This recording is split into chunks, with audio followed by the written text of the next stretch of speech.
मैं रेखा सिंह आज आप सबको जो सिंदूर बहोरते हैं वो गीत सुनाऊंगी और आप लोग मेरे चैनल को लाइक कीजिए, सब्सक्राइब कीजिए और कमेंट में बताइए कैसा लगा।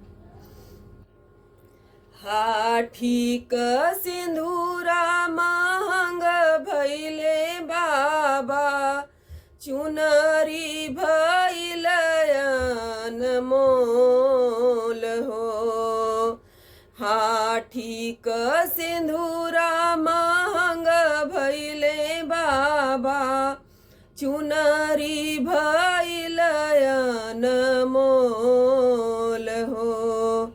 बाबा जे दिहले नियन धन सोनवा, माया जे लहंगा पटोर हो।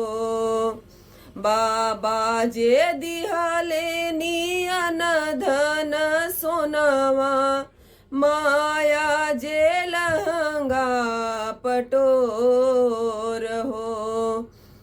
भैया जे दिहले नी चढ़नी क घोड़वा, भाभी जनम यही बात हो। भैया जे दिहले नी चढ़नी क घोड़वा, भाभी जनम यही बात हो।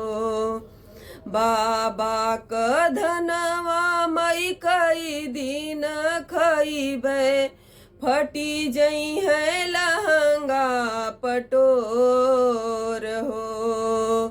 बाबा क धनवा मई कई दिन चली है, फटी जई है लहंगा पटोर हो।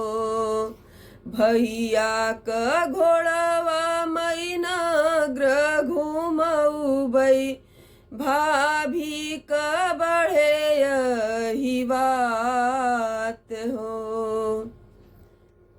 सब जगह का अलग अलग रिवाज रहता है। कहीं बुआ सिंदूर बहोरती हैं, कहीं भाभी, कहीं बहन।